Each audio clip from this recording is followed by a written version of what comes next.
When she was 14 years old and I was 15, we decided to have sex, and I figured if she was gonna have sex with me, second date at my house at such a young age, I had details on reasons why the baby couldn't be mine. She actually admitted to sleeping with 6 other people than me. This case between Ms. Rice and Mr. DeBaca is a total train wreck. These two are about as dysfunctional as a couple can get, and the judge has her work cut out for her trying to sort through all their crazy drama. Ms. Rice, you are appearing in court to prove the defendant, Mr. DeBaca, is the father of your unborn baby. Correct. You claim he has denied paternity, who has posted several online ads looking for girlfriends while you were pregnant. Yes. In addition to the paternity suit, you were also asking the court to award you $750 for plane tickets and a loan to Mr. DeBaca. From the start, it was clear that this couple had a super messy relationship. Ms. Rice said they started out as friends with benefits. She responded to his online ad looking for friends, went over to his place, and they ended up hooking up, even though she told him she doesn't sleep with guys on the first night. Sure. That's how all healthy friendships start, right? He kept asking me Okay, and asking me, and I told him, no, I do not sleep with guys on the first night, and I said that way more than once. She gave into it. I finally gave in. She's not an adult. She just happened to just give into my saying. So you ended up having sex. Yes. And then where does the relationship go from there? I invited him over to my house to come hang out with me, and he just moved in. Oh, he just moved in. I got him a job, and he just moved in. She didn't give me a job, I got him a job with a mutual friend. But then things got even weirder. Ms. Rice said Mr. DeBaca just ended up moving into her house, and she even got him a job. Mr. DeBaca, on the other hand, claimed they weren't in a real relationship, just friends with benefits who happened to be living together. Wow, talk about some major miscommunication. These two couldn't even agree on what kind of relationship they had. And yet you're living under the same roof with her. I live with my mom. Me and my mom don't have sex. I'm just saying, like, just because you live with somebody, it's not a relationship. That don't even make any sense. But you're living under the same roof with her. The people she works for gets you a job. In your mind, you have absolutely no tie or responsibility to her. You're just having random sex, and you've got a roof over your head. Unprotected sex. And the drama didn't stop there. Mr. DeBaca said he doubts the baby is his because he saw a picture on Ms. Rice's phone of another guy, and one of his friends claimed he slept with Ms. Rice or her sister. Ms. Rice also accused Mr. DeBaca of constantly posting online ads looking for other girlfriends, even while they were living together. What a mess. Suddenly, she wants to call me a couple weeks later and tell me she's pregnant. That's not true. And it's happened twice. No. Every time that it happens, she's trying to trap me into it, so I'm not trying to trap you. Maybe if you'd own up to what you're doing. The baby's not mine because of what she was emailing other dudes, and the reason I left because she was texting guys telling them to come over, and her friend, her roommate, went off to this army base. They're the only 2 girls there. It was clear these two had a crazy on-again, off-again thing going on. Ms. Rice said that every time they broke up, she'd call Mr. DeBaca a few weeks later and say she's pregnant. And Mr. DeBaca was convinced Ms. Rice was just trying to trap him with a baby. Talk about a toxic situation. So I'm just saying, He needs that's to how say I. it so he can. No, that's how I knew. Justify. That's how I knew. No, I'm just make sure saying. that he has it down crystal clear because. Okay, so you saw, that's one doubt. You saw the picture. Yeah, that. And what else? All right, so we had a little party at our house one time, and I was passing out in the living room, and one of my friends from work said that he was gonna go take her to the room. They never came out. I woke up. On top of all the paternity drama, Ms. Rice was also suing Mr. DeBaca for $750. $100 for plane tickets she bought him that he never used, plus $50 for changing the flight, and $500 in loans she said she gave him. Mr. DeBaca denied ever asking her for money or promising to come see her. The judge seemed pretty skeptical of both their stories, but in the end, she only awarded Ms. Rice the $250 for the plane tickets, saying the rest was probably just Ms. Rice trying to get Mr. DeBaca's attention. He decided that he wanted to post on the internet for dating, again, using my cell phone, sneaking out of our bed, going and taking pictures of himself in the bathroom to post for other girls to see, looking for girls to hang out with him, but telling me that they were just girlfriends. That doesn't even make any sense. If I can't be friends with guys, why can he be friends with girls? And then came the moment of truth, the DNA results. These two live wires have no business being in the same room, let alone having kids together, but there was no going back, and getting the DNA test results was the only way forward. Mr. DeBaca, it has been determined that you are the father. What did I tell you?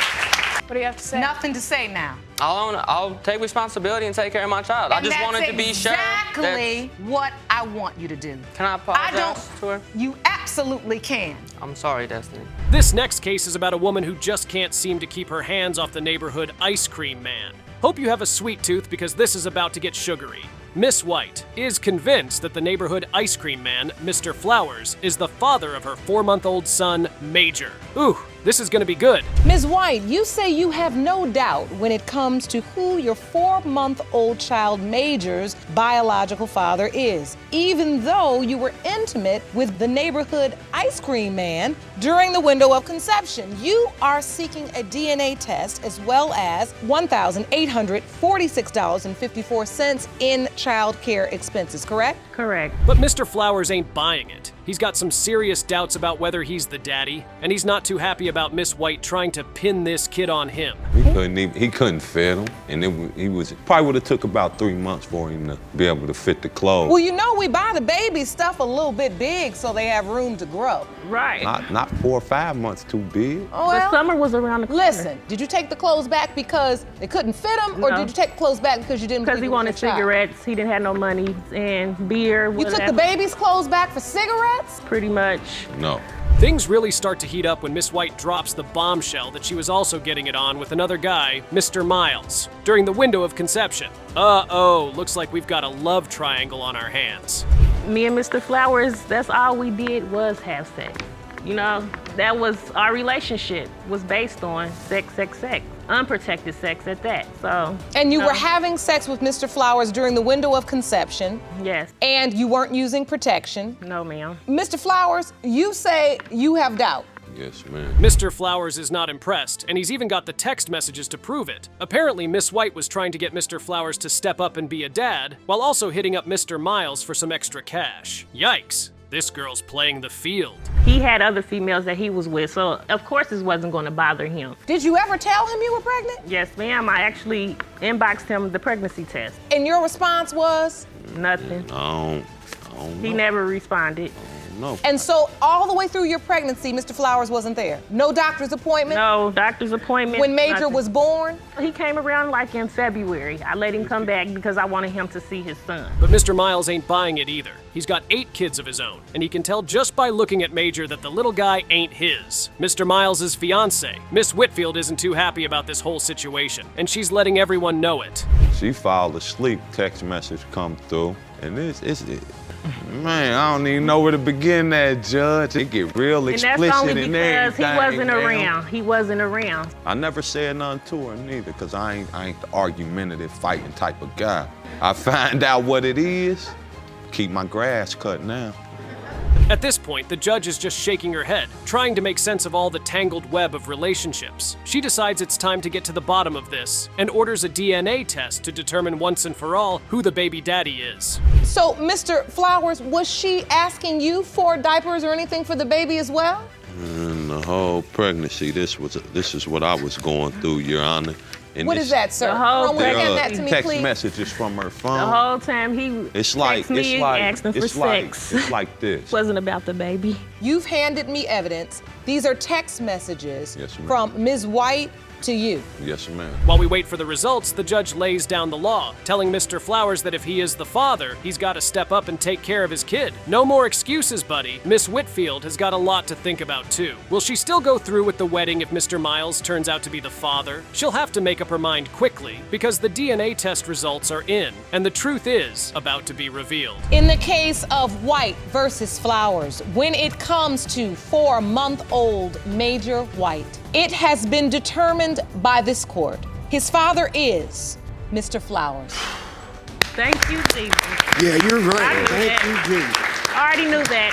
Ms. Whitfield and Mr. Miles, I know you are relieved. Big relief. Mr. House is a bishop who's accused of fathering a child with a woman 28 years his junior, Ms. Webster. Now, Ms. Webster admits she was involved with 3 different men around the time of conception, including Mr. House and another guy, Mr. Miles Jones, who's 9 years older than her. Oof, talk about a messy situation. Mr. House, you're a church pastor and bishop who may have fathered a child with a woman who's 28 years younger than you. Yes, sir.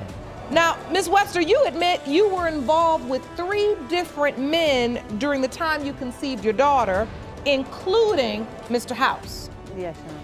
Now, the second possible father you've identified, Mr. Miles Jones, is 9 years older than you. Mr. House tries to play it cool, saying he and Ms. Webster just had a casual hookup, no strings attached. But Ms. Webster paints a different picture, claiming they met at a church event and things quickly turned physical. Looks like sermons weren't the only thing the bishop was giving. We exchanged numbers, and after exchanging numbers, I decided that I wanted to follow up on this. So we set a date for the following week, and we went out, and we just had a great time together. Did you think it was a committed relationship? No. You didn't? No. As time began to go along, I began to think that, maybe in the right atmosphere, we could probably, make a relationship and go a little bit further as time went along. When the judge calls out Mr. House's choice of words to describe Ms. Webster, the bishop tries to justify it by referencing the Bible. Nice try, buddy, but this ain't your pulpit. You're in paternity court now. We in paternity court, and I'm the judge, and in this courtroom, we're gonna respect women. Now, you can tell the story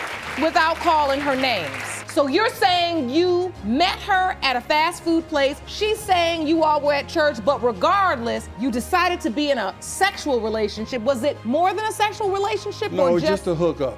Just a hookup. It was a booty call. And you agreed with that. Meanwhile, Mr. Miles Jones enters the scene, and it turns out he and Ms. Webster had an on and off relationship for 5 years before she met Mr. House. Wow, talk about a tangled web. Mr. Miles Jones claims he was there for Ms. Webster during her pregnancy, even helping with things like food and massages.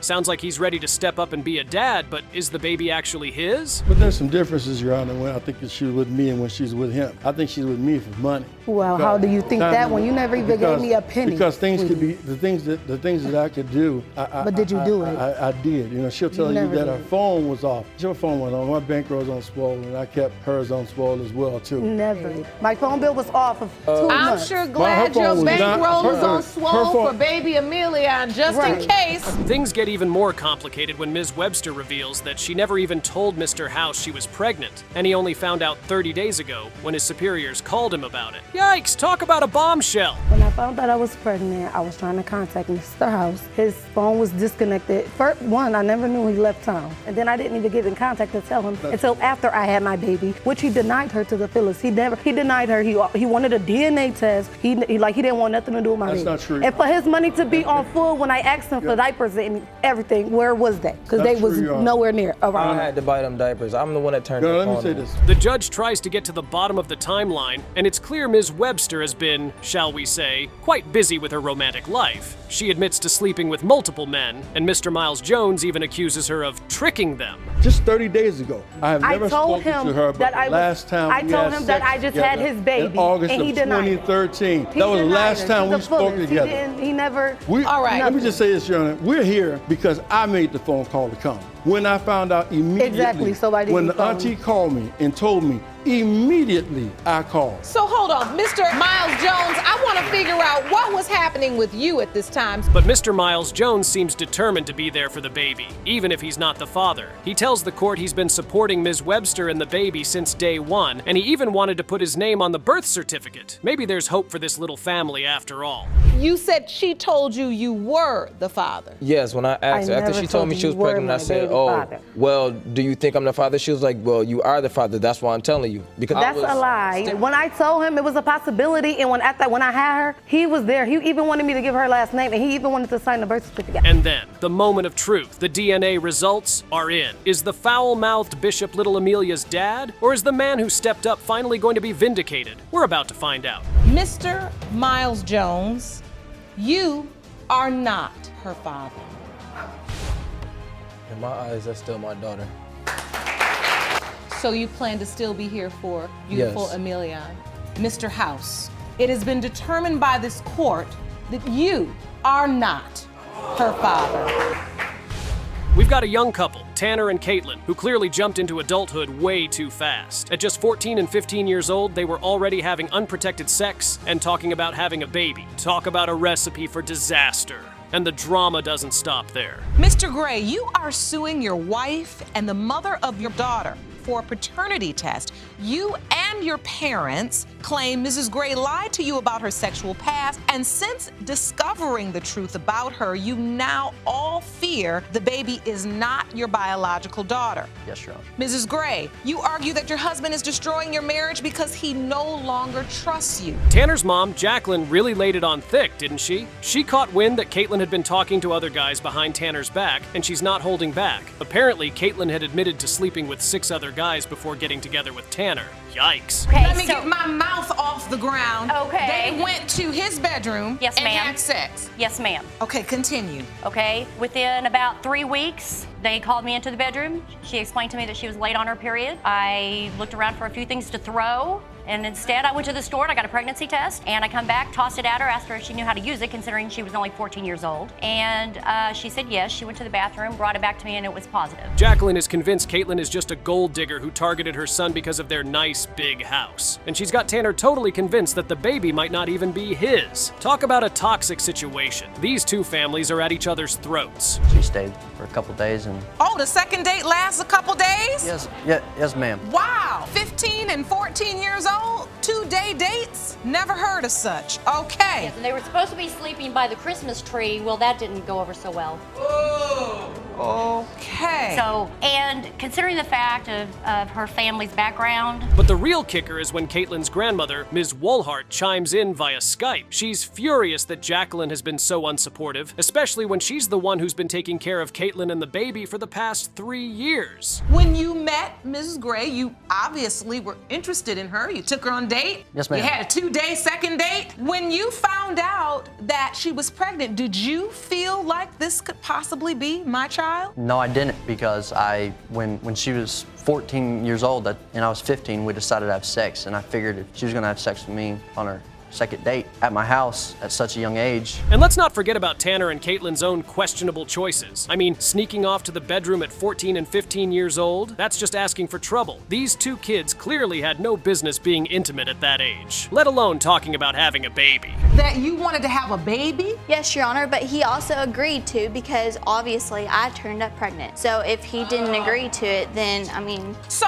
you all are 14 and 15 years old, 2 babies, making a decision that y'all gonna have a baby. Yeah. Why is it that you, not only are you engaging in adult activity, but you're talking about becoming parents? Why? Because you all feel like you hit it off so much? But through all the drama and finger pointing, you can tell that Caitlin and Tanner really do care about each other and their little girl, Keely. Caitlin is practically in tears, begging for the family to come together and support them, regardless of the paternity results. About doubt, I had gotten broken into her email accounts, and 4 weeks prior to our first date, actually, she had sexual conversations with numerous guys, and I had proof of that. I had sat her down and I told her all about that. First, she denied it. I'd got into the email again to show her what I had found, and the information was not there. I had a family member that was actually a computer engineer, and he helped me get all those emails back. She started crying and bawling. The DNA test results are finally in, and it's time for these two kids to grow up and take some responsibility for their little girl. Will these two feuding families put their beef aside and focus on what's important, or will the bickering go on until it's too late? Let's find out. Mr. Gray, you are her father. Now that's what I want to see.